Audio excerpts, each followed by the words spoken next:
I'm just preparing to live stream it. So once I give the go ahead, you can start. Just a few seconds it will take. Good evening, Arvind sir, Arvind Huli sir. Good evening. Good evening, madam. Good evening. Sir Suparna ji, Chaya. Good evening. Uma. Good evening to you. Good evening, ma'am. Good evening, Arvind sir. Good evening, sir. Good evening. Namaste. Namaste. ಆರಾಮಾಗಿದ್ದೀರಾ? ಆರಾಮಿದ್ದೀನಿ sir, ನೀವು ಆರಾಮಿದ್ದೀರಿ? Superb sir, superb. Mohammed Shivanand sir ನಮಸ್ಕಾರ. Yes, ma'am. Good evening to you. Shivanand sir ನಮಸ್ಕಾರ sir. ನಮಸ್ಕಾರ. ಚೆನ್ನಾಗಿದ್ದೀರಿ? First class. Hello, Varsha. Hello, Nisha. Good evening, Dr. Shobha. Good evening to you, Varsha. Good evening, Suparna. Good evening, Chaya. Good evening all. Hey, Suparna. Hi. Hi, Suparna. Hi, Tom. We are live Hi, on Kay. YouTube Hi, now. Uma.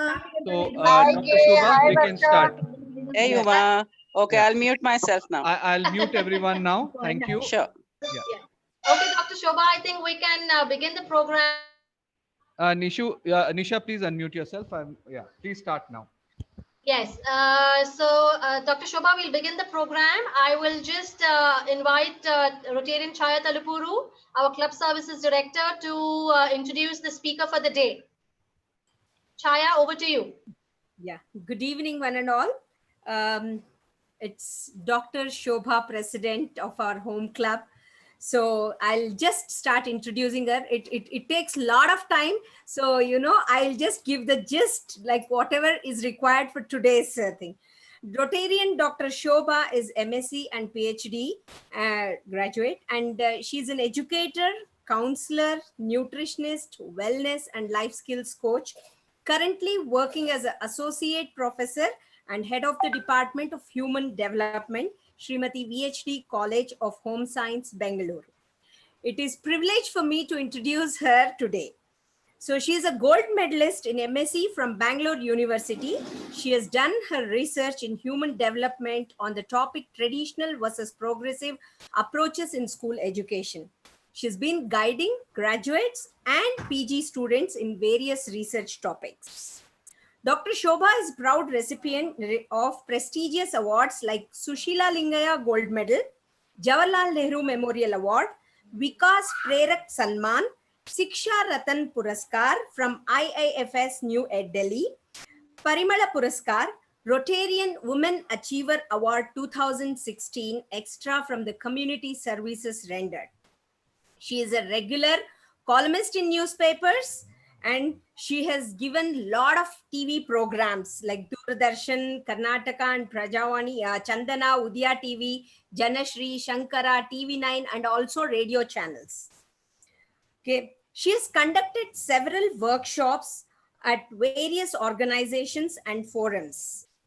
And she has given various topics like creative teaching, study skills, life skills, work-life balance, personality development, parenting, counseling, lifestyle management, communication skills, healthy eating, which is very much required nowadays, organic foods, brain gym. She gives a lot of exercises to her left and right brain, emotional intelligence, multiple intelligences, healthy aging, and handling stress, sexual harassment at workplace, mindfulness, and many more. I think so mindful meditation is required for all. Dr. Shobha, you can take another session on that. Definitely. Okay. Yes, Chaya, we will go forward. Yes. Thank you very much, Dr. Shobha. And during this COVID time, she has given so many online training programs. Hats off to Dr. Shobha. And it's a privilege for me to introduce her. Over to Dr. Shobha. Thank you. Thank you, Chaya. Thanks to the MHM 3190 District Initiative and we and the Swaasthya Nari initiative of Platinum City. We are extremely happy to bring Series 3 in Swaasthya Nari under MHM. So we have done about happy periods in yoga, and we are extremely happy to bring the third one, that is the periods, food, and the subtle body-mind connect. So I see 40 plus participants, and I also see quite a lot of gentlemen here. I am so glad for their presence. Can we give a round of applause for all the men who are here? It certainly means a lot. We are discussing. You're absolutely right. Can we? Yeah. We are discussing something very special to women, her body and mind. But we are never complete without each other. It is always, we always complement. So, in that sense, it is wonderful that we have gentlemen, Rotarians, and non Rotarians in this group. That is, I think, a woman deserves basically respect. And your presence in this forum on a very important topic is indicative of the respect you all have and show for women. Thanks for that, and my salutations, pranams for that. Wonderful. Thank you so much. And talking about the ladies of our today's cynosure of all eyes today, the women about whom we are talking. Wonderful to see you all on a Saturday evening, 1st of August. You are here to listen to yet another very interesting topic about menstruation and food and the body mind connect. So I hope all of you have a paper, notebook, or a pen. If it is not there, take 30 seconds. Keep it ready with you, please. Even the men. Okay. Okay. So talking about this very important topic of periods and women. There's one thing that demarcates a woman and a man is her ability to procreate, care, and nurture another life. So this is something a woman is bestowed with. Otherwise, today we have seen women taking up, or in the armed forces, we have seen women going up to space, and in all kinds of professions and careers, nothing has stopped them. But still, there is biologically, physiologically, there is a very important difference between men and women. That is, a woman's ability to procreate and nurture another life in her own self. So, for this beautiful thing to happen, she is gifted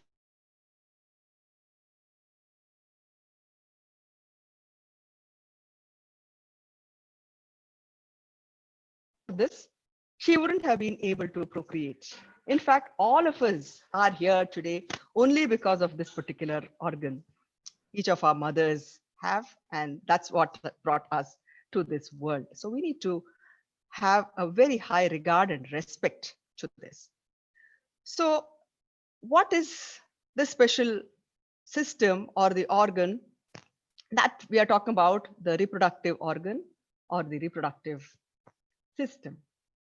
So the reproductive system comprises of mainly these organs. So basically, the reproductive organ, when I'm talking about the primary organs comprising of the uterus, the fallopian tubes, the pair of ovaries, we are talking about the primary organs. This is located just below the navel of a woman, just below the navel. In the non-pregnant state, the uterus is about 3 inches in length. It's a pear-shaped organ located below the navel in the pelvic area of the woman. It's about 3 inches in the non-pregnant state, which can expand up to 12 inches during pregnancy. So it's a highly muscular, elastic, pear-shaped bag. And on either side of the uterus, you see 2 tubes coming across, the left and the right. Those are called as the fallopian tubes. The fallopian tubes end with a funnel-shaped opening. And on either side of the body of the uterus are the 2 ovaries, which produce the ovum or the egg. The uterus, the body of the uterus narrows down into an opening called the vagina. Before that is the cervix and the cervical canal. And the vagina is a natural opening through which she experiences periods, and also the normal childbirth happens through the vagina if it's a vaginal delivery. So this is the gist how the system looks like. And as I told you, the two ovaries, why this is very, very important. Some of you may be knowing it. For others, the basic structure and the function, I'm going to go very briefly about that. It's very important so that you're able to make connections. In fact, a baby girl is born with hundreds and thousands of immature ova in the ovaries. A baby girl is born at birth itself. She's born with several thousands of immature ova. But when she comes of age, that is around 12, 13, 14, 15, these days the years are fluctuating. Due to the changes in the hormones, mainly the two female hormones are the estrogen and progesterone hormones, the female hormones.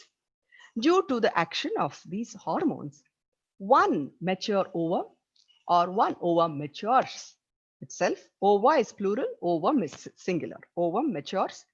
It raises to the surface of the ovary. The ovarian wall ruptures and the mature ova is released.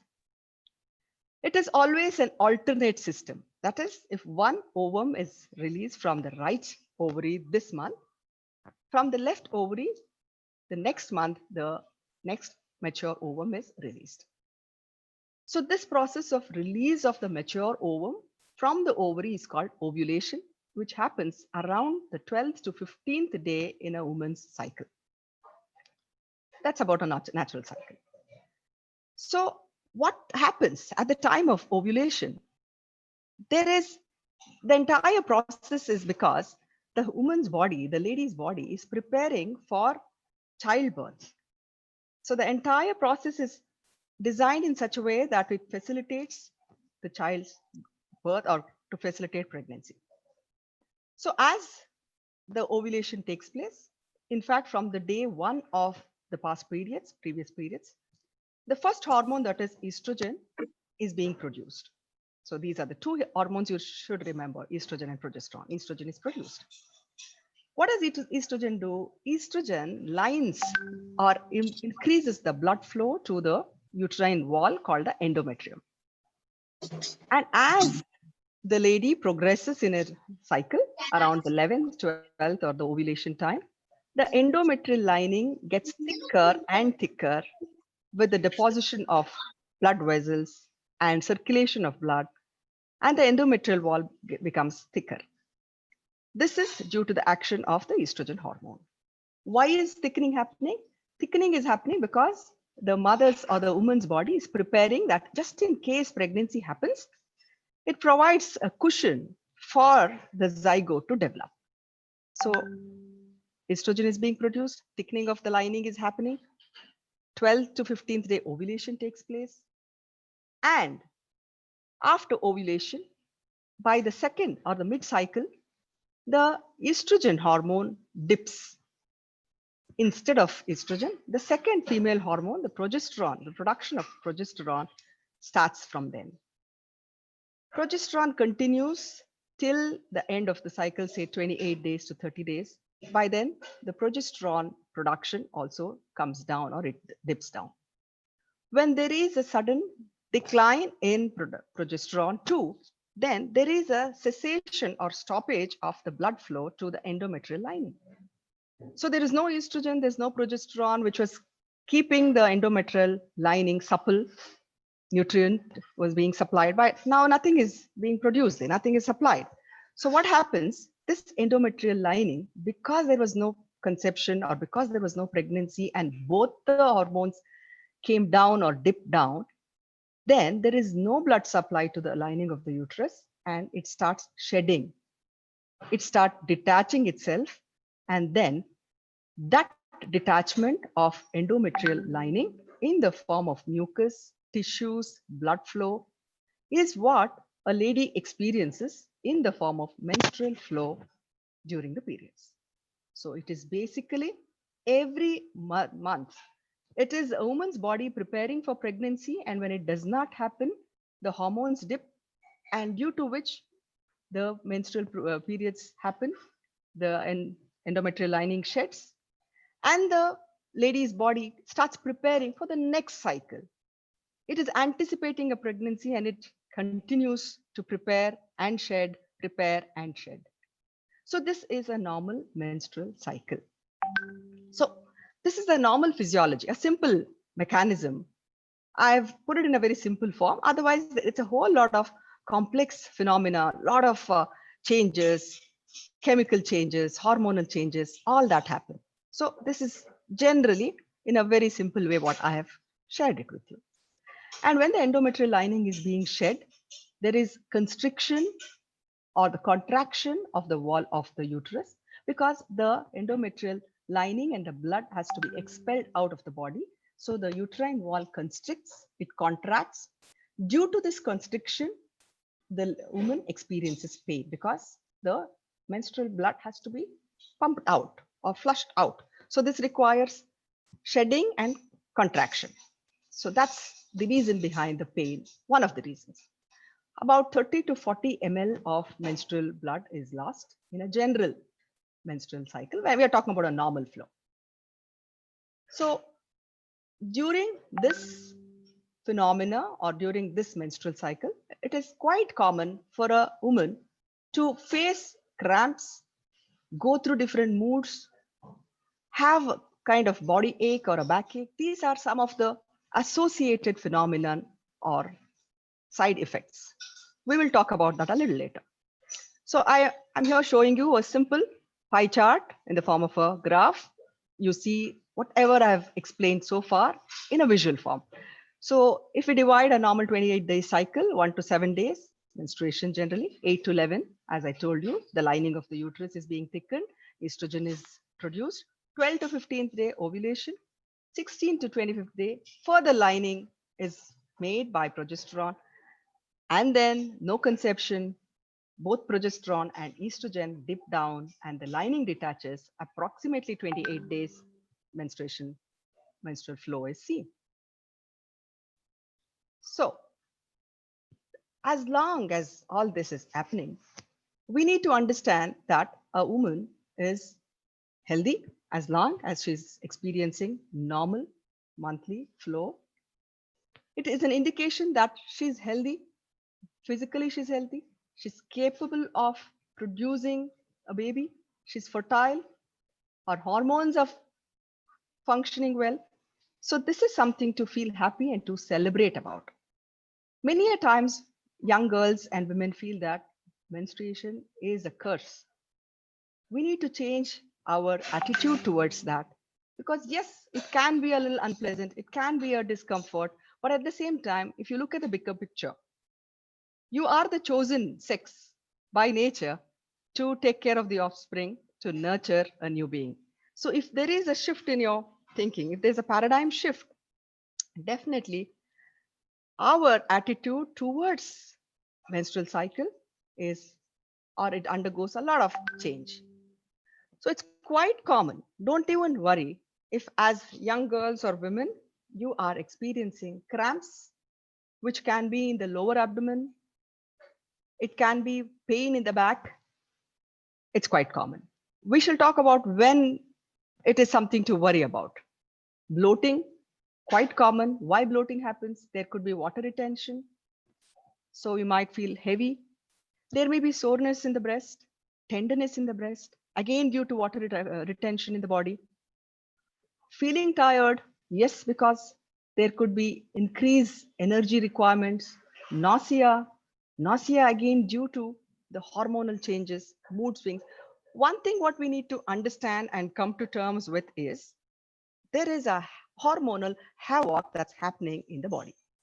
It is not just during periods. In fact, I always tell in my sessions that a woman undergoes hormonal havoc not just once, twice, but many times in her life. First and foremost, at the time of menarche, when a young girl becomes a lady, when she attains her menstruation, first menstruation, menarche, that's one time where she undergoes a hormonal surge and havoc, a lot of changes. It doesn't end there. It's just the marking of a beginning. Every month, her body goes through a lot of hormonal fluctuations. And once she's pregnant, again, she undergoes a lot of hormonal fluctuations, and then the nurturing of the baby, And if it is multiple pregnancies, again, the same cycle. Does it end there? No. Apart from her regular periods every month, the menopause is another bigger life event in a woman's life. So, on the whole, a woman undergoes a whole lot of hormonal fluctuations throughout her life. And therefore, we as women, we need to take care of our health and accept that these are normal, these are regular phenomena, but understand what needs to be done. Mood swings, yes, quite common. Mood swings are quite common, again, due to hormones and also due to something very important, what we are talking, that is about food. I haven't even come to that because I'm just giving you still the physiology of the whole thing. So as of now, as women, if things are working in your favor, periods are regular, mild discomfort, or you're touching your menopause, whatever, wherever you are, if things are going on this way, be happy, nothing to worry.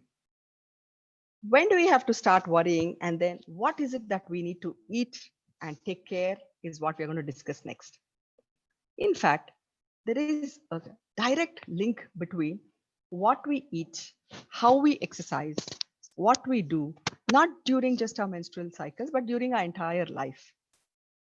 There is a subtle link and a balance between all these things, our lifestyle, our food, and our life, different events we are going through.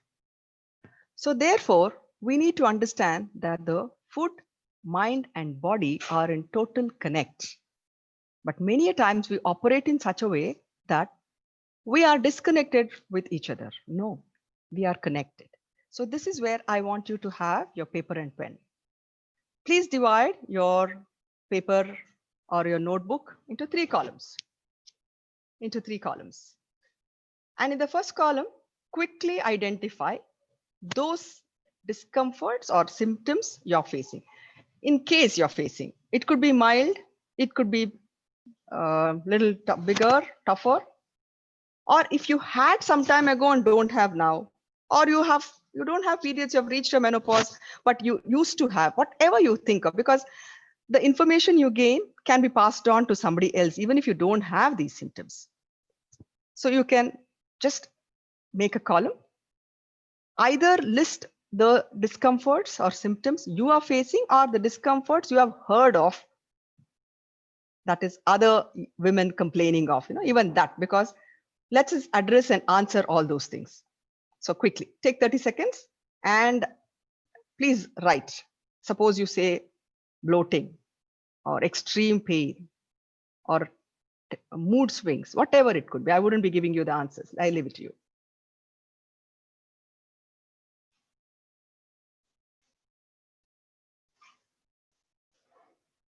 Good evening, Vinodji. Yes. Are you all done? Okay.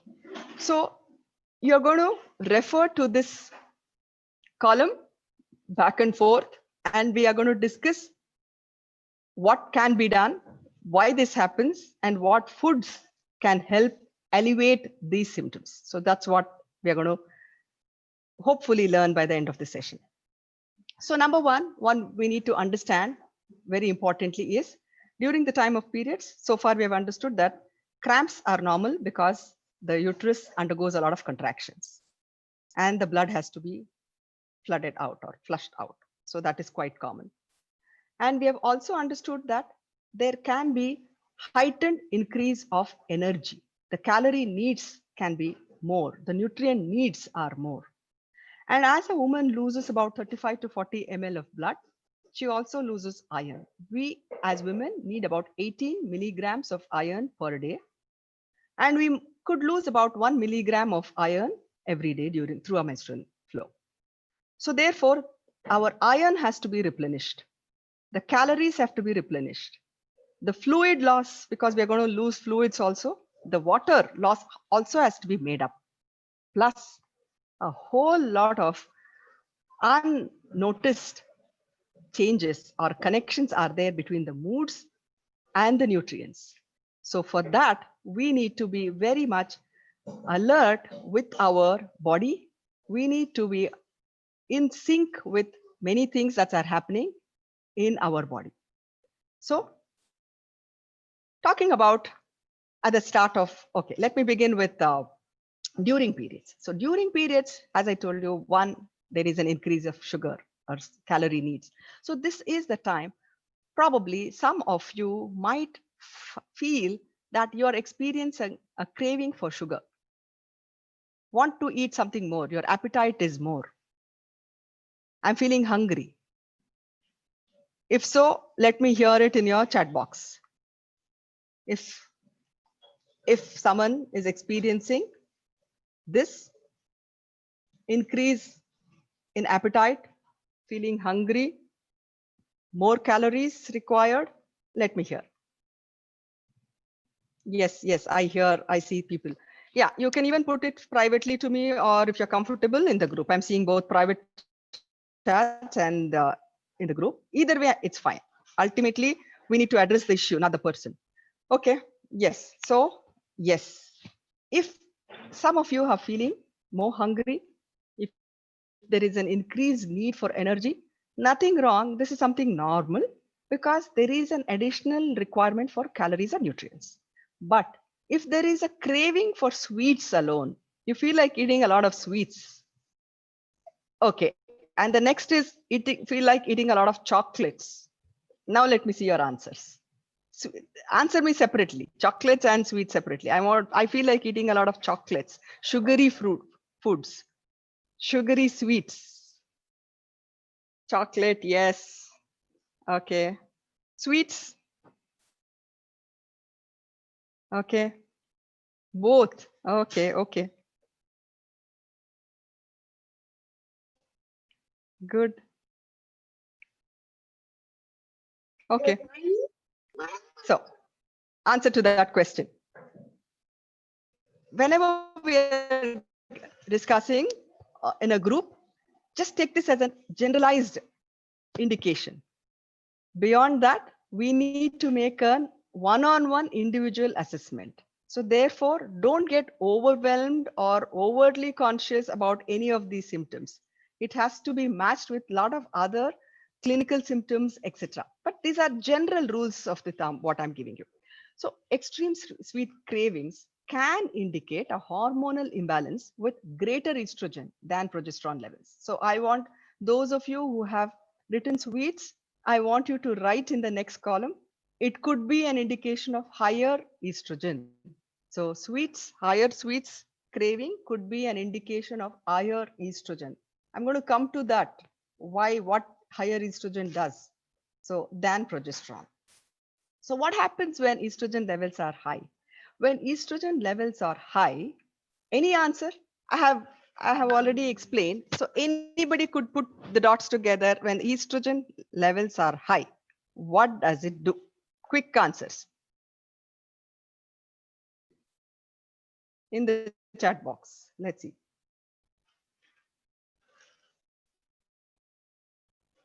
Nisha says mood swings. Okay. What else? Actually, this is such an interesting topic. 1 hour wouldn't be sufficient. So I wouldn't wait for more answers. Let me go forward.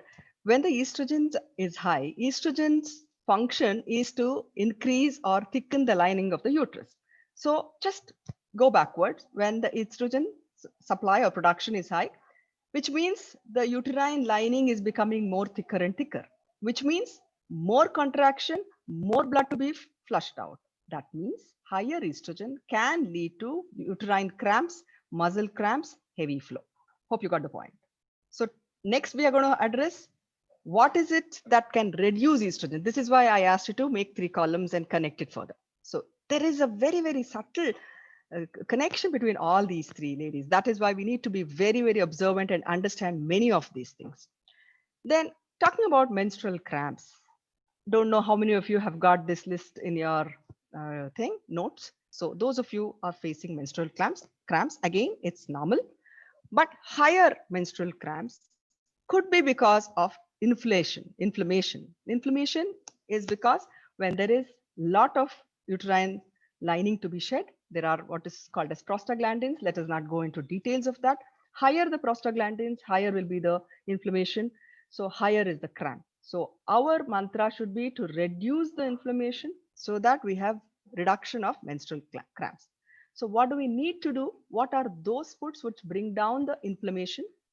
Those foods which bring down inflammation are the fruits, vegetables, fibers, whole carbohydrates, etc.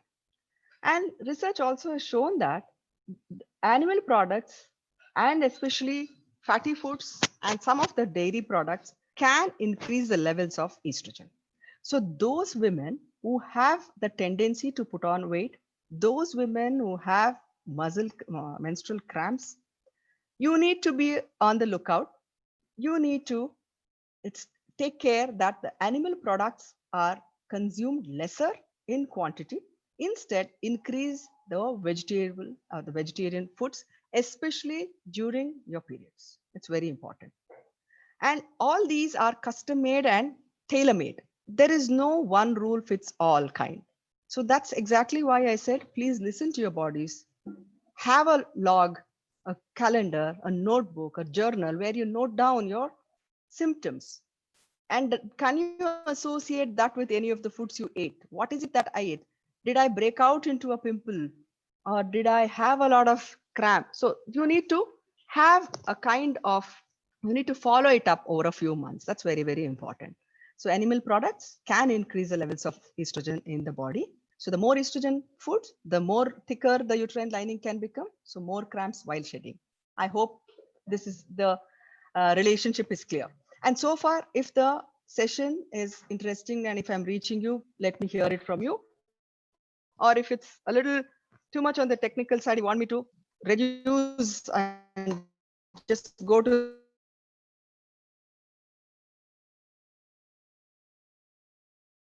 the food part, I'll go. I'm just free and physiology of food and periods. Okay, very good.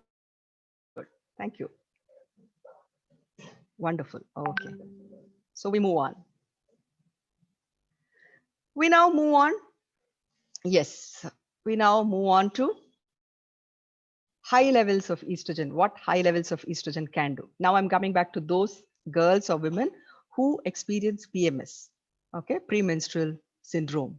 So this is characterized by irregular periods. It could be light spotting, nausea, bloating, estrogen. Again, certain foods, especially cruciferous vegetables, that is the cabbage family, cabbage, cauliflower, broccoli, and mushrooms, grapes, in fact, flax seeds, which is rich in omega-3 fatty acids, whole grains, all these foods help in reducing the body's level of estrogen. There is such a subtle balance. Please look at that. Estrogen is so important, but at the same time, higher levels of estrogen can result in many negatives also. So we need to balance that.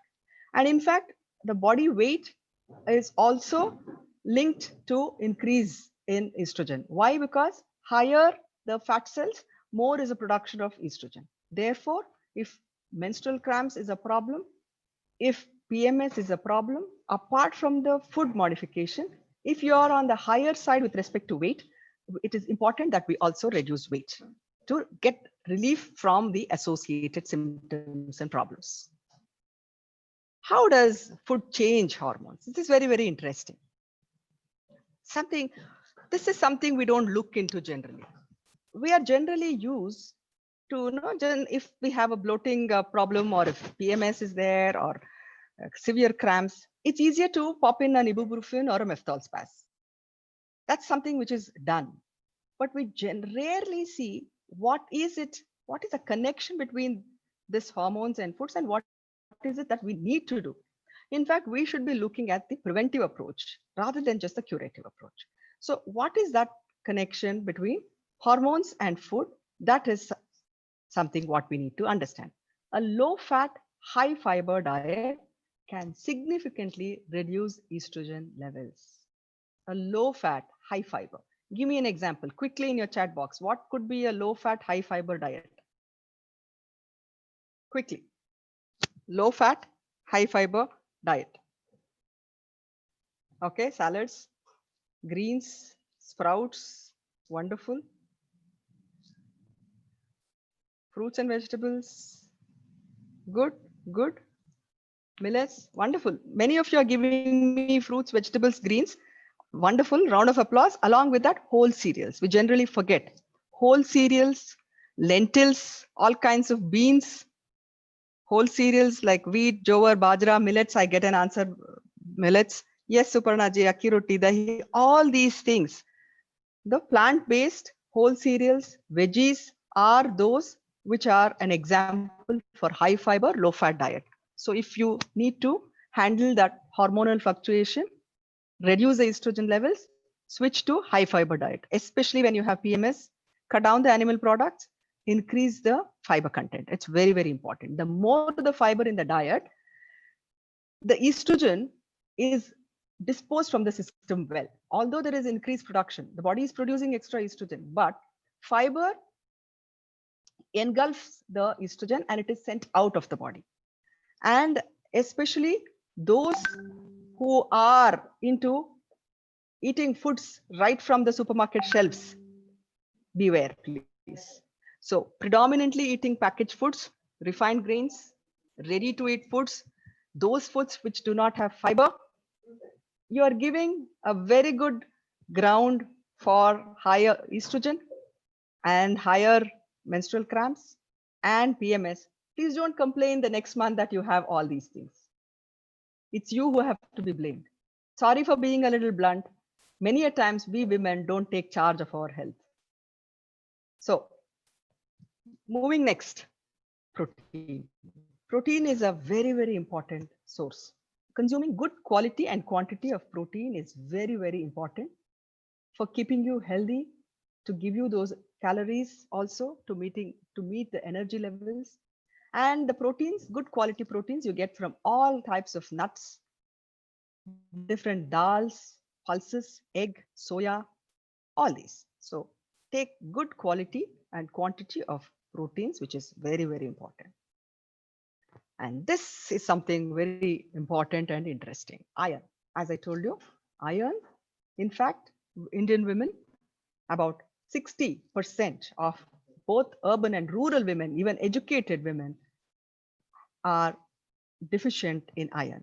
Iron deficiency anemia is extremely common in Indian women. It's a common nutrient deficiency, and especially those women who are pregnant and lactating, iron deficiency is extremely common. And what are the symptoms? Pale, looking pale, feeling tired. And as I told you, women lose iron through the menstrual flow every month.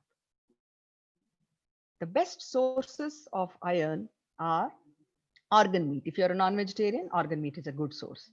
If you're a non-vegetarian, then green leafy vegetables, different dry fruits like dates, raisins, lentils, eggs, yellow, very good. Here I would like to give a word of caution or something to remember very importantly. We have something called as heme iron and non-heme iron.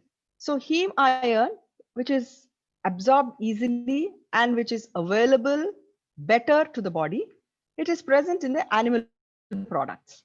So those of us or those of you who are vegetarians, we are consuming non-heme iron, and the bioavailability of iron from this is a little less. So increase your quantity of green leafy vegetables, raisins and nuts and daily dates, the dry fruits. And very importantly, please remember, whenever you take any iron-rich food or iron supplement, always take it along with vitamin C-rich food. That is, you are anemic, you need to take iron-rich food or iron supplement. You are eating a bowl of green leafy vegetables or any iron-rich food. See to it in the same meal, there is a vitamin C source, because for the absorption of iron, vitamin C is required. It helps in the absorption of iron. On the other hand, coffee, tea, alcohol, caffeine are counterproductive and it hampers the absorption of iron. So please remember this. Whenever you're taking iron-rich foods or iron capsules or iron tonic or iron supplements or natural foods, take vitamin C food, which means with a bowl of greens or green saru, take something which is citrus, vitamin C source. It could be in the form of guava fruit, it could be a cut tomato, it could be a mosambi, it could be sprout salad, anything. So team it up with vitamin C and never take with nicotine or caffeine. At the same time, never take your calcium supplement and iron supplement for the same meal. If you're taking iron supplement in the night, take calcium supplement in the morning along with half a glass of milk. Never take both iron and calcium supplements I'm talking about together. If you're a pregnant woman or a lactating mother, if you've been advised to take supplements, that's where so please make a note of vitamin C to be consumed, vitamin C rich food to be consumed along with iron. That's exactly why in the South Indian diet, and of course on the whole the Indian diet, we always squeeze lemon on top of our dishes, whether it is our salads, the kosambaris, we squeeze lemon. So lemon has vitamin C, and this in turn helps in the absorption of iron. So it's a very good practice if you can do this. So that's about iron, and lack of iron can result in fatigue, painful menstruation, tiredness, and also heavy bleeding. You'll be very surprised. In fact, iron deficiency indicates anemia, but lack of iron can result in heavy flow. So it becomes a vicious cycle. Therefore, take care of your iron consumption, the food. In fact, cooking in iron kadais is a good option. Eating jaggery instead of white sugar is a good option. So these are certain things we can follow. Then the next very important mineral nutrient is calcium. Calcium is very important for women on a regular basis, and lack of calcium can result in cramps, painful cramps, and it can also cause hormonal imbalance. So now let me see from your notes there. Anybody had experienced any of these symptoms? I spoke about iron, I've spoken about calcium. Anybody with cramps, tiredness? Now you know what to eat. Okay, so calcium, lack of calcium can result in cramps. So what is it that we need to eat more? Dairy foods. Ragi is a rich source of calcium. Till or sesame seeds is a very good source of calcium, and especially women in the menopausal age, because calcium absorption is reduced by then. Soak about a teaspoon of black till in water, in half a glass of water in the night. Soak black till, curry ellu. The next day morning, drink that water. If you're not on the heavy side, if there is no cholesterol problem, you can also chew or eat that half a teaspoon of black till which was soaked in water. But you are already, if you're on the heavier side, just drink that water. It's an extremely good source of calcium. So those of you who are at the menopausal age, or those who are experiencing pain or cramps due to calcium deficiency, can try out this. Apart from this, ragi is a rich source of calcium. Green leafy vegetables are a rich source of calcium. We move on to vitamin E, another very important antioxidant. So those who have PMS symptoms, especially, I'm going to talk about vitamin E and magnesium also later. So PMS symptoms in the form of bloating, nausea, make a mark in your notebooks. It could be a deficiency of vitamin E or magnesium.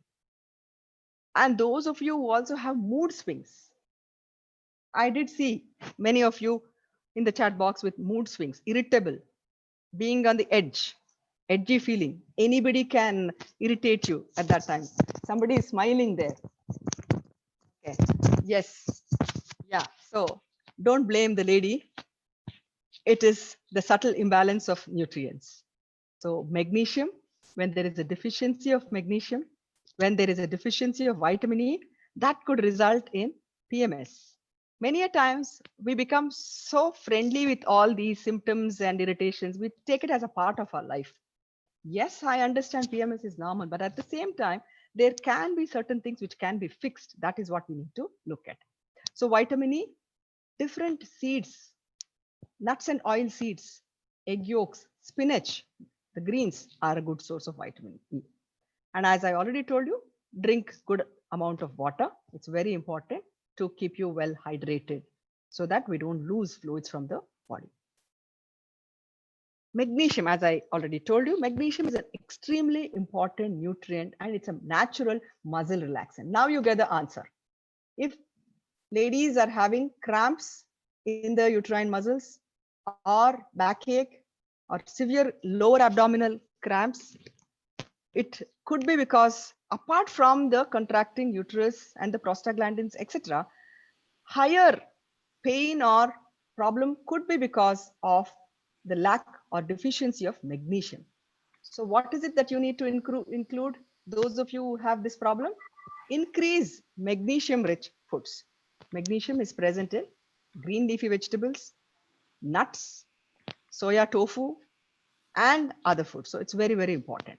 And please note, women who are deficient in magnesium also many a times feel like eating more sugars and chocolate. So I hope you got an answer. Many of you had given me that, yes, I have a sweet tooth, especially during periods. So let that not be an excuse to hog that mud pie cake or that big bowl of ice cream or sundae.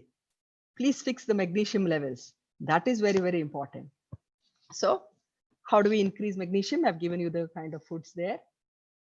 So that is about the muscle relaxant. Vitamin B6, it helps the metabolism of proteins and red blood cells, and it helps to relieve depression. So whenever you have your periods, eat a lot of fruits, vegetables. Bananas are a very good source of vitamin B6 and phosphorus, and it can relieve those negative feelings or blues or depression. Eating foods like egg salmon, if you're a non-vegetarian, or spinach, or drinking milk is very good because all these, what I'm talking, they are rich in tryptophan. Tryptophan is an important amino acid. Amino acids are the building blocks of proteins. So these tryptophans are very, very important for the production of serotonin, which is a feel-good hormone. So if you're feeling low, if you're missing out on your sleep, you have insomnia during periods, you're feeling unduly stressed and tired and dull, it could be because of serotonin levels being low due to tryptophan being low. Therefore, increase the tryptophan levels by having foods rich in tryptophan. That is, it could be in the form of milk or, as I told you, salmon, greens, etc. So take care of your tryptophan level so that your serotonin is fixed. Another reason for painful periods could be, as I told you, inflammation. So what do we need to combat this? Take anti-inflammatory foods in the form of vitamin B12. Mainly vitamin B12 is in animal products. So especially if you're a vegetarian, you still get some amount of vitamin B12 when you have a diverse diet. But only if you are a total vegan, then those of you who are complete vegans may require a vitamin B12 supplement. So taking or increasing your daily intake of iron, folate, vitamin B12 is very important to keep your energy levels high. This is another very important one called as omega-3 fatty acids. Again, linked directly to inflammation in the body, painful periods. So omega-3 fatty acids is rich, or it's present in flaxseed oil, chia seeds, nuts. So agase bija, flax seeds, in the form of chutney powder, or you can just dry roast flax seeds. It's easily available in the grocery. Just dry roast them without oil. Keep it in an airtight container. Just have a teaspoon of flaxseed oil, flaxseed or flaxseed oil for cooking. You can take that. In the same way, just purchase dry nuts in these watermelon seeds, pumpkin seeds, chia seeds, and flax seeds. Roast them separately, either mixed nuts or in separate airtight containers. Store them and just have it in between your snacks during tea time. A teaspoon of this for your entire family. In fact, this can be extremely healthy snack. It can be a good energy booster. Plus, it takes care of all the micronutrients. You don't have to remember, did I have my magnesium? Did I get my vitamin B12? You don't have to learn about the nutritional chemistry and history. If you just take care of the balanced diet, I'll talk to you about that a little later, a small glimpse. So get into this habit of having roasted nuts at home. Just pop in a teaspoon of mixed nuts. It takes care of your most of the trace elements. So this is something what you could do for omega-3 fatty acids. And now going on to sugars. How much time do we have? I think we have crossed 1 hour. Nisha, can I take another 10 minutes and then go to question answers? Please, Dr. Shobha, it's very interesting. Please carry on. Thank you so much. Thank you. So talking about, till now we were talking about what is it that we need to eat. We spoke about food, we spoke about nutrients and why, for which condition, what has to be taken. Now we're going to talk a little about what has to be avoided. So refined sugar in all forms, empty calories, it has nothing but empty calories. So refined sugars to be avoided, processed foods to be avoided, and as far as possible, keep it natural and let your natural sugars also be in moderation. So if you have to opt between jaggery and sugar, jaggery is a better option. If you have to opt between a fruit and a fruit juice, fruit is a better option. So go in for natural fruits and cut down on refined foods, especially the condiments and bakery items, which is nothing but saturated fats and processed maida and then white sugar. So keep away from that, especially during those who have these PMS symptoms and bloating and other conditions. Caffeine can cause heightened anxiety. Coffee, although for some, coffee can relieve headache, coffee can calm you down.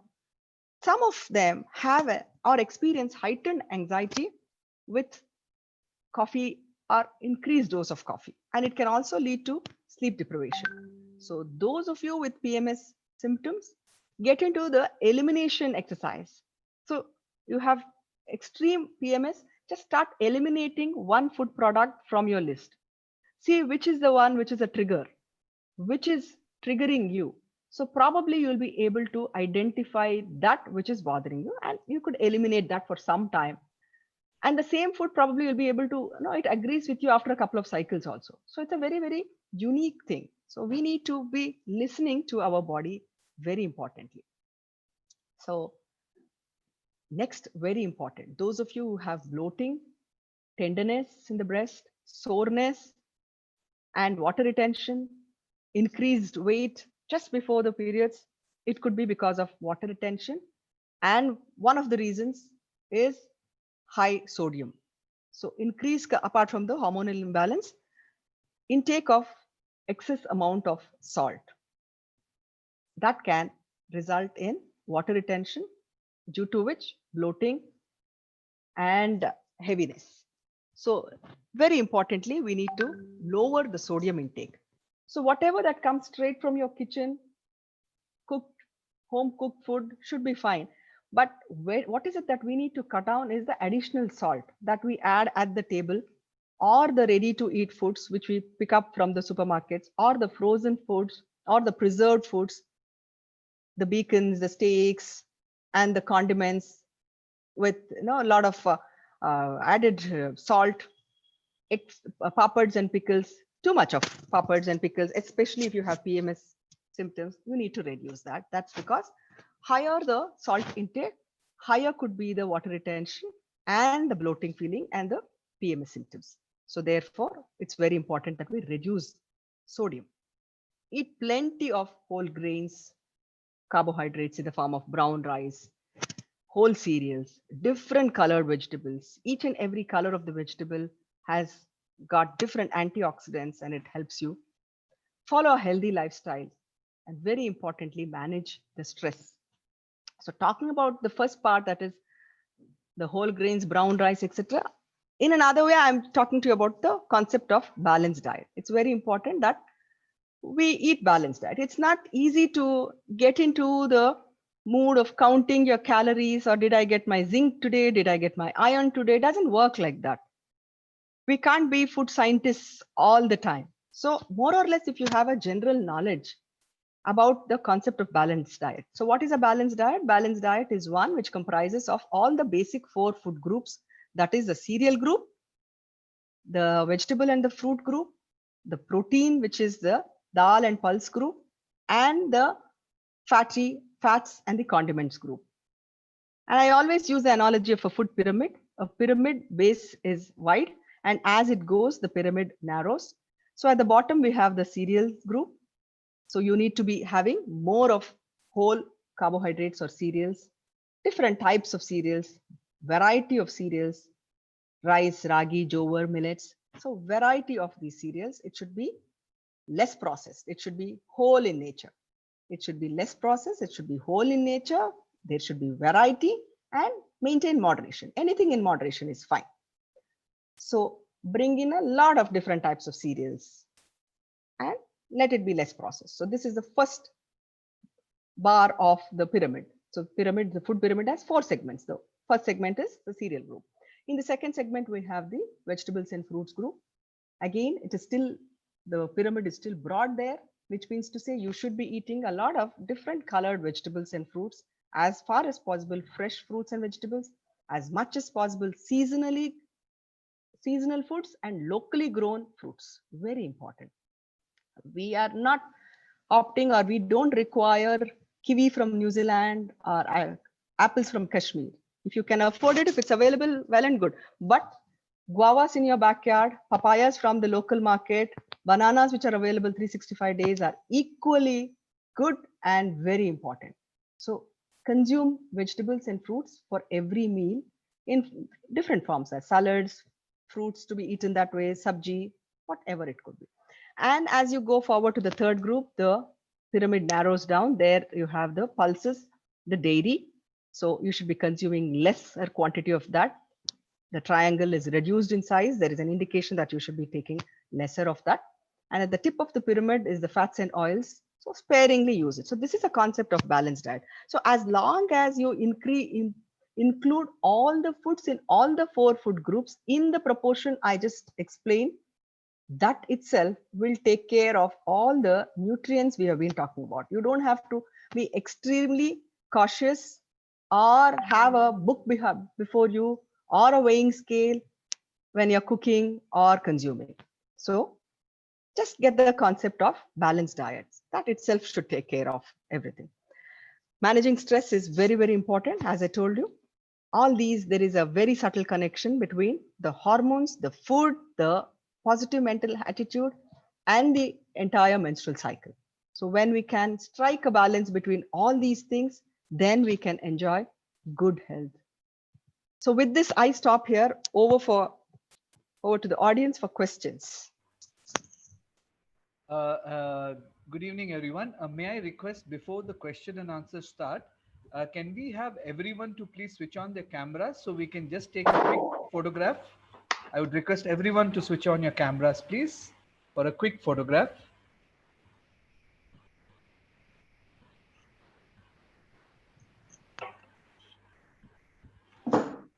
Yes, thank you so much. Thank you.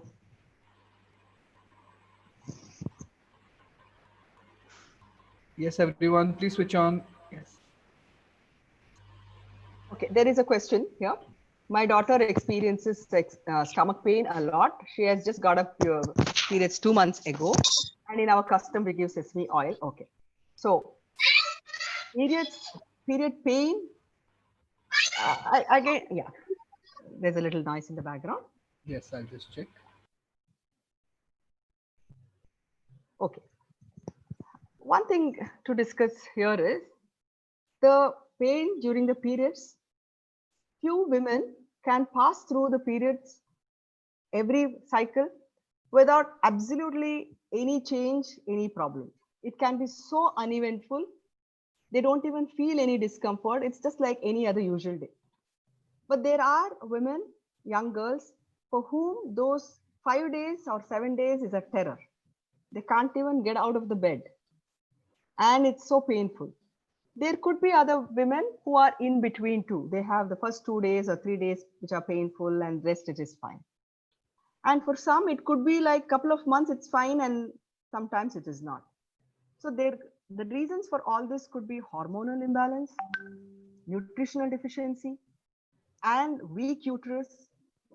And if it is extreme, you also need to consult doctor. It could be due to endometriosis, where the endometrial lining is growing apart from the within the uterus, growing on the other organs like the uterus or the liver or other places. That also, it could be small little fibroids. So there are various things, PCOD, many things. So if there is extreme pain, then medical help has to be sought and proper investigation has to be done. But mild pain, many times, as I told you, these are common because of the contractions. If you're able to manage your day-to-day activity with rest, good food, and probably using hot water bottles, consuming a hot glass of milk with little ghee, all this are home remedies and it really helps in relieving the pain.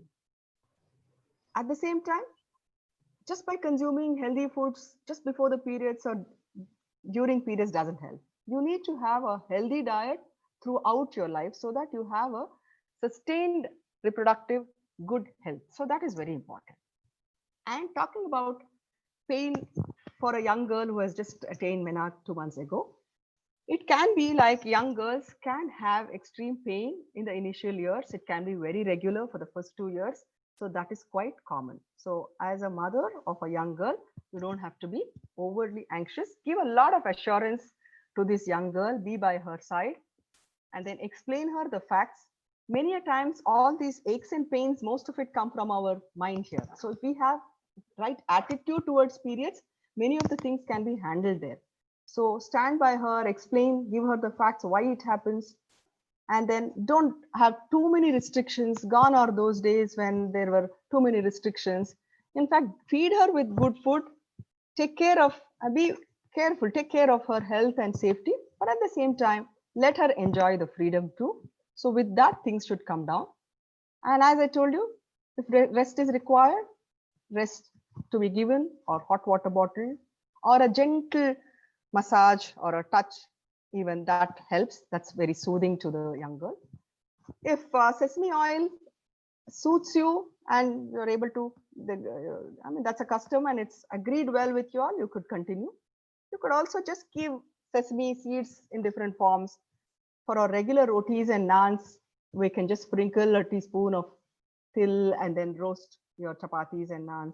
Roast little til and powder it and keep it and just add that to different sabjis. It enhances the taste plus gives that extra boost of calcium. All this can be done all the time, not just during periods. So don't worry too much about pain.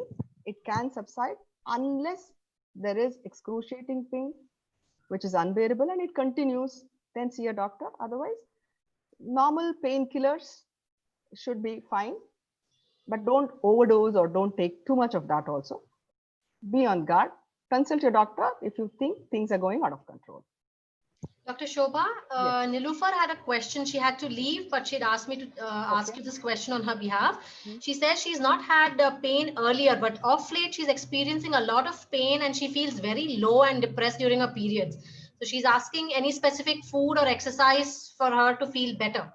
Okay. So what we have discussed so far, the concept of balanced diet, that's exactly why I may ask you to make those columns.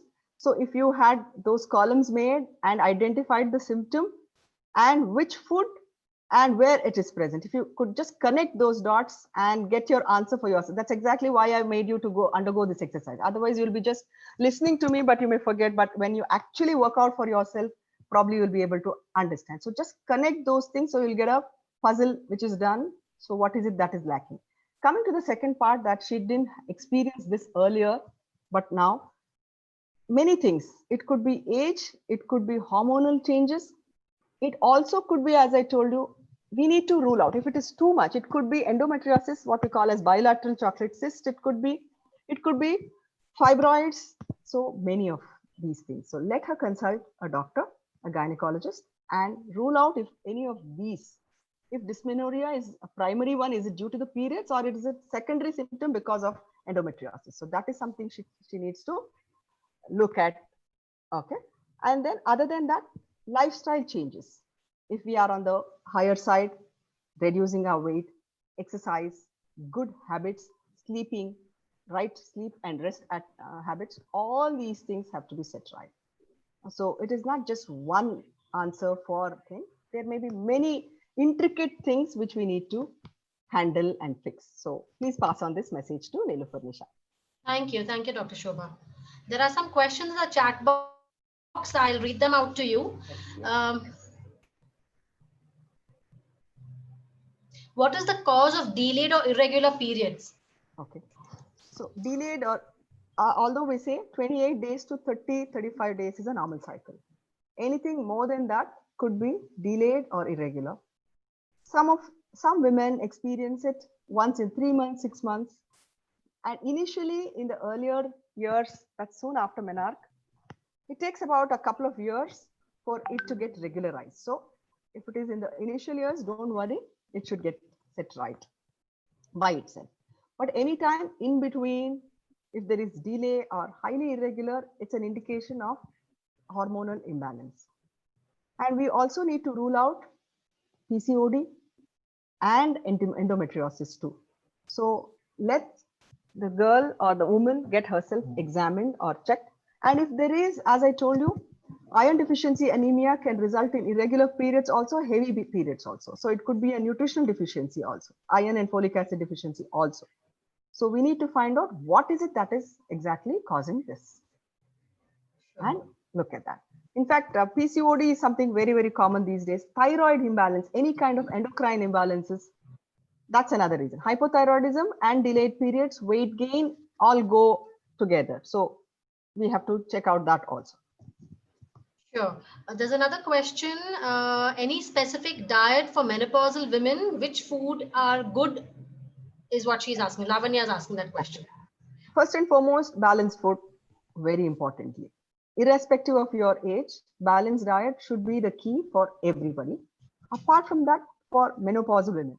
In fact, menopause, although we experience or women experience in their mid 40s and early 50s, the body starts preparing for menopause a decade before that.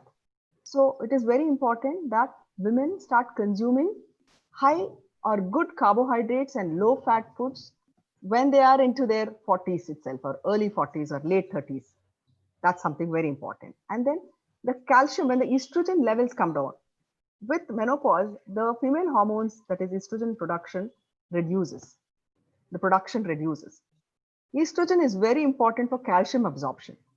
So when there is reduction of calcium, estrogen during menopause, the calcium absorption reduces, which means although I'm consuming good calcium rich foods, the ability for the body to absorb that calcium is not there because we do not have the precursor hormone, that is estrogen. So this is the delicate balance, the unseen chemistry that's happening in the body. Therefore, menopausal women have to take care of their vitamin D and calcium.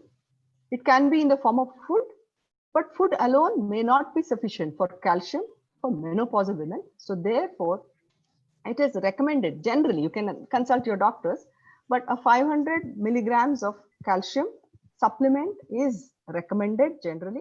Sometimes it can go up to 1000 milligrams, 500 in the morning and 500 in the evening too. Of course, a lot of debates keep happening about supplements and not. So please talk to your doctor. There are nutritionally very well available calcium supplements also made out of molluscans, the shells, and all. Even that could be other than the inorganic calcium supplements. So talk to your doctor. If you can, if you need, then take a calcium supplement. Otherwise, in the diet, dairy foods, as I told you, till and other calcium rich foods, ragi in the form of ragi dosa, ragi balls, whatever, ragi ganji, ragi porridge, all these are very, very good for bone health. So this is something menopausal women need to take care. And then hot flushes is also very common during menopause. So for hot flushes, again, reduce heavy food, spicy or greasy food, untimely eating. That is something we need to work on and identify those triggers, situations or people or food which triggers or brings this mood fluctuation. So keep away from these things also. That's very, very important. Drink a lot of water. Take care of these things. There's another question asked but doesn't want to be named. Why do we get white discharge and is it normal? Okay. White discharge, as long as it is between the cycle, that is especially during the fertile period, just after ovulation or around the ovulation, just before, during, and after the ovulation, when a woman is fertile. There are different periods in the menstrual cycle. I didn't go into the details of that, the follicular phase, the luteal phase, and all that. So when the woman is fertile, just before, during, and after ovulation, that is when a woman experiences white discharge. White discharge is nothing but a lubrication, which helps a woman, or which helps so that the body is kept lubricated. So that is the purpose of white discharge. But as long as she's experiencing white discharge and there are no associated symptoms, which I'm going to tell you right now, nothing to worry. But if there is white discharge, along with that, there is a foul smell or irritation in your private parts, or the discharge, white discharge is colored, or it is stained with a little blood kind of spotting, or lower abdomen pain, or a slight increase in temperature, these things indicate that there could be infection. So just wait, white discharge, nothing to worry. It is a lubricant. Along with that, associated, these characteristics are there. This is an indication of, could be a fungal infection. It could be a bacterial infection. So these things you need to take care. I repeat, lower abdomen pain, foulness, irritation, or slight temperature, discoloration, or blood stain, spotting. So without any of these, just white discharge is a normal phenomenon, nothing to worry. Somebody is asking, is migraine attack normal during periods? Is it common? Okay. Migraine, as I told you, PMS can be very, very specific to people. Some of them might feel extremely nauseated feeling, or tenderness in the breast, or it could be mood swings. Some of you might have this migraine attacks or extreme, where one part of the head, there's a lot of excruciating pain. So it could be different types of PMS experienced differently by women. So the answer is the same. Take care of your food. Find out what the trigger is. Is it coming from the deficiency of any of the nutrients which we have discussed? Or is it coming from, it could be other things also. If you're missing out on your sleep, if you're having a very hectic lifestyle, if you're stressed out, again, it has a subtle reaction on all these things. So therefore, we have to plug in all those gaps. So these are all the fallout of the same issues and problems. But if your migraine subsides by itself after a couple of days, and it's a normal routine thing, then we need to understand that this is how our body is. If you can work out on some of the diet aspects, you could. Otherwise, consult doctor. And if it still persists, we need to accept certain things as this is how my body works, and learn to divert your interest. See to it that you develop other interests, get into some hobbies, do something which can take your mind away from these activities or these pains and irritations. So that is something we need to look at. I've just realized, Dr. Shobha, that all these questions that people have asked, and how you've connected it to the food intake. So most of the problems we can solve with the food that we eat before and during the periods. We see the connect. Yes, isn't it? Yes. We are many a times unmindfully eating. We just think that food is to be eaten when we are hungry, or because the clock says it is lunchtime. But we don't mindfully eat and we don't see the connection. That is very, very important. Yes. Wonderful listening. Dr. Shobha, I need a little small clarity. You have been talking about black till, right? Yeah. Now, will it be okay if one uses white till? White till is also okay, but black till is a unrefined type. It has more of the fiber content. So therefore, whenever it's like, wheat and maida.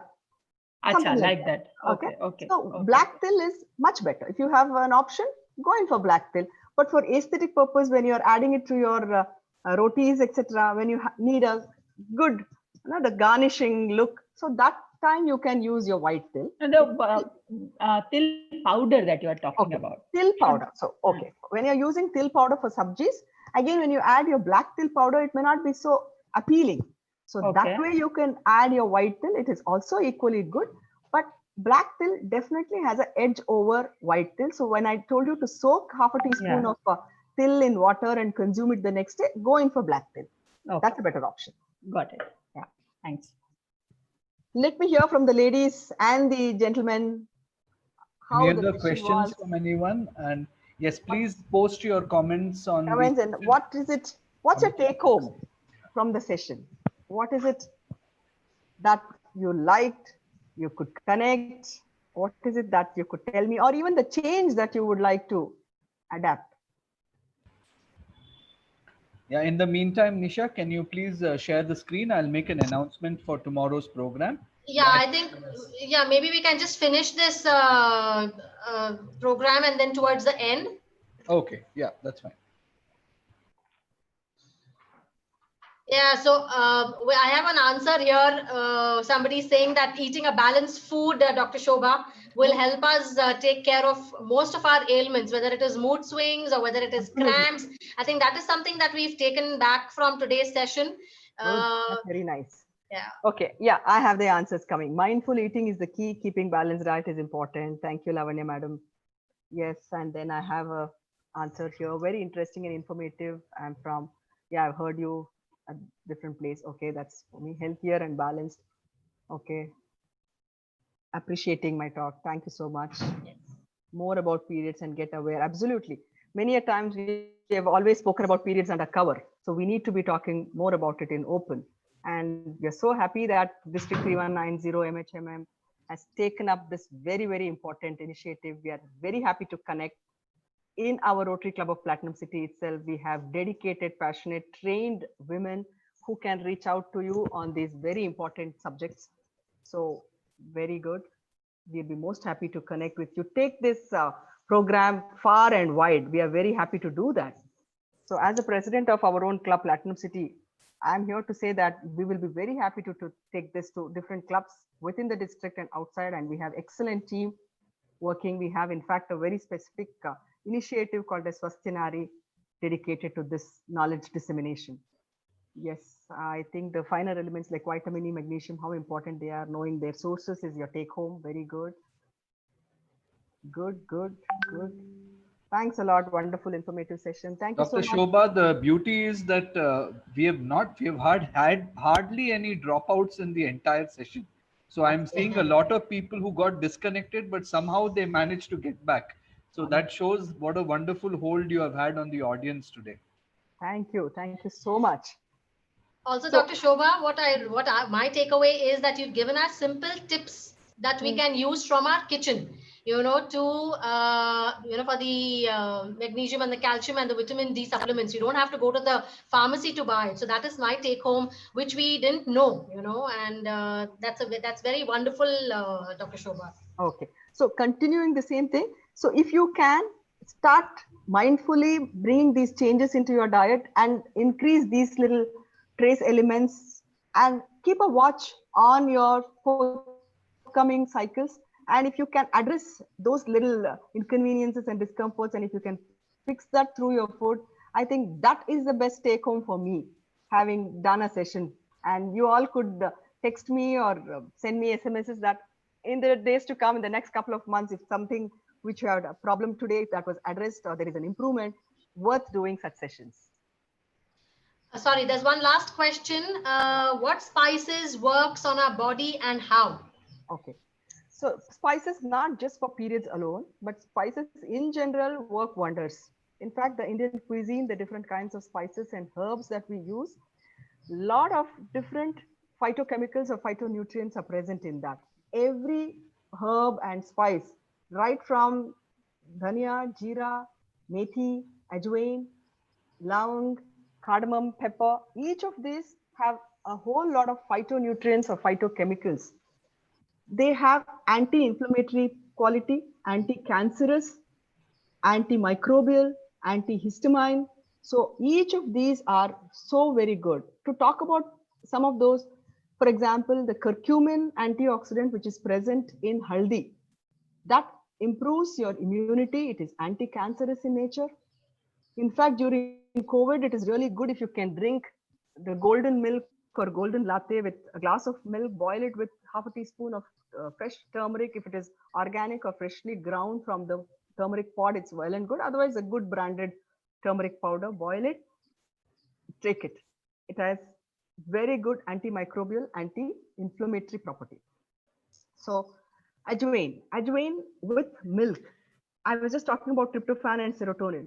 Ajwain, boil it with milk and drink it. Ajwain has vitamin B. Milk improves the serotonin. Both together gives good sleep. So that way, many of these herbs, a lot of these herbs and spices have a lot of medicinal property. In fact, that's why we call it as kitchen as a pharmacy itself. So therefore, taking kashayas, Ayurveda drinks, very good. In fact, another point I would like to add here is whenever you have these symptoms of related to periods or any other, you could also always try the alternative medicines too. It's not just that the allopathic medicines alone. Many a times there are a whole lot of time-tested alternative medicines, also the traditional wisdom that also is preventive. Okay, so when we are looking at the preventive approach, it may not have quick curative approach, or it's not for crisis or when there is a sudden need, but definitely to improve your immunity. Many of the unaddressed long-term problems can be handled by alternative medicines also. So we need to have an open mind. Let good things come from any part of the thing, any branch of medicine. So let's be open to that. So Thank you, definitely, Dr. Shobha. spices are good. Yeah. We have Sujata. In fact, we have participants from Kolkata and Mumbai also. And Sujata from Kolkata says that her take home today is the food pyramid. Wonderful. She found it very easy to remember. So she thanks you for that. Thank you so much. Thank you. Thank you so much. Yes. Shall we have the vote of thanks or? Yeah, you want to make that announcement now before the vote Yeah, of thanks? yeah. Can you please do the screen sharing, please? Can you see the screen? Not yet. Okay. Yeah, now it's starting. Yeah, so this is a very important announcement. The Rotary Club of Platinum City and the Rotary Bangalore Abilities, which is a Rotary Club comprising completely of specially abled, wonderful people from our district, along with the District 3190 Avoidable Blindness Committee, are presenting a diabetic eye care and education program called DEEP, Blindness Prevention Awareness Talk Series. This will be conducted by Rotarian Dr. Ravi Kumar, Rotarian Dr. Arun Atkoli, and our own, very own Rotarian Dr. Venkat Subramaniam from Rotary Bangalore Platinum City. The time is 10:30 a.m. to 12 noon tomorrow, Sunday, 2020. We would request all of you to please participate, and if you are interested, just message us and we will send you the link for the program. Thank you so much. Thank you. Nisha, I'll just take 30 seconds to show Sujata. I was very happy. Sujata said that her take home was food pyramid. I just explained it. Here is a visual. She can take a look at this also. Is it visible? Wow. Yes. Okay. Yes. This is what I meant. The four Everyone, segments. please get your cameras out. Quickly take a photograph of it. Yes. The four groups. So if you can just get this food pyramid picture in your mind. Yeah. Fix it in your mind. Yes. Thank you, Dr. Shobha. It's wonderful. Thank you. Just include foods in this proportion in your regular meal, not just one meal of the day. All the 3 meals should have all the 4 food groups in this proportion. That is a balanced diet, to put it in one sentence. Okay. Thank you so much. Thank you. My pleasure. MHM Dr. Chair, Shobha, Nisha. yes. Dr. Shobha, we definitely need to have a separate session on menopause. I think we've been saying that whenever you're available next, I think we will have a session on menopause, how to identify that we are menopausal, and what kind of, what care we should take specifically for menopausal women. Wonderful. Thank you so much. My pleasure connecting with all of you. So let's Yes. meet tomorrow for our deep program led by Dr. Venkat. So with all best wishes for the forthcoming program, we say bye. Thank you. Dr. Shobha, just a minute. I would like to have a formal vote of thanks by our public image director, Rotarian K. Makijani. Over to you. Thank you, Nisha. So I would like to say, I would like to start with something, a quote, which says, "Leaders bleed, and we bleed for 12 weeks a year." So you can imagine why they say women are much better leaders. And so today we are so lucky to have such a forum where we can discuss PMS issues so openly. And we had what an eye-opening session, Doctor, because I know you are a remarkable leader, and this was truly inspiring. Your support is unparalleled.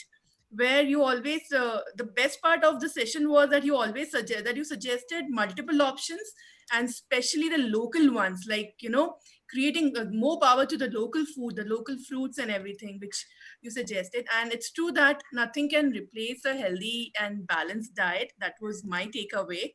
And we are what we eat eventually. So thank you very much for such an informative and interactive session. And I would also like to thank Mukund sir, our international guest, DG Bindi from Bangladesh, Rotarian Amrita Adhikari from Nepal, and all the guests. Thank you very much for the participation.